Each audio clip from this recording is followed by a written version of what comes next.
c'est l'assemblée générale du col. Et c'est le moment où tous les coopérateurs du col se rencontrent, se retrouvent pour valider l'activité de l'année précédente, l'activité 2024, voir les perspectives, puis voir tout ce que la coopérative fait tout au long de l'année. On va venir mettre l'accent sur la levée de fonds de notre fonds de dotation, Col Recherche et Solidarité, qui aujourd'hui a lancé sa levée de fonds qui s'achève le 28 juin lors de la deuxième rencontre de l'habitat participatif du col. Cette année, c'est un peu particulier puisque c'est l'année internationale des coopératives. Ça a été déclaré par l'ONU. Donc l'idée aujourd'hui, c'est de mettre à profit les différentes coopératives locales.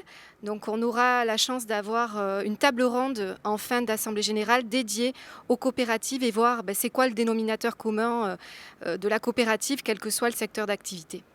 Qui a créé la première coopérative Imed Robana, Gilbert Trigano ou Robert Owen.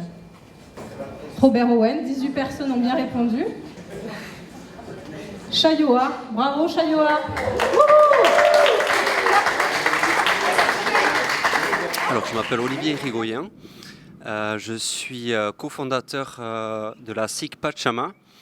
On fait de la déconstruction et du réemploi dans le bâtiment, c'est-à-dire qu'on valorise les matériaux qui sont destinés à être jetés dans le cadre de rénovation ou de démolition. Le col fait partie, est sociétaire de Pachama. C'est une structure qui nous parle, on partage les mêmes valeurs et je pense qu'à l'avenir, on sera amené à travailler de plus en plus sur des projets.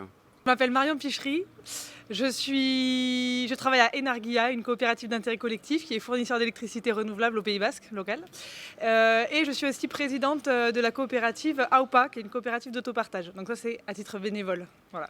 Je suis venue représenter un peu les deux coopératives et surtout AUPA à cette assemblée générale du col. Le col, moi je suis allée les rencontrer parce que j'aimais beaucoup leur projet et la manière qu'ils avaient de construire de l'habitat qui n'est pas du tout une manière classique on va dire.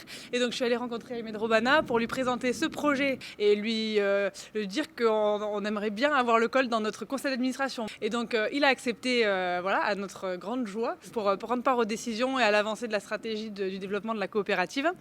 Donc ça c'est sur la gouvernance et aussi concrètement au niveau du service. Donc quand il y a un projet du col et le premier là, sur lequel on a fait c'est Grandola, on étudie de voir si c'est pertinent ou pas de mettre un véhicule en autopartage pour les résidents, les gens qui vont habiter là et on communique auprès des coopérateurs, des sociétaires, des futurs habitants des résidences.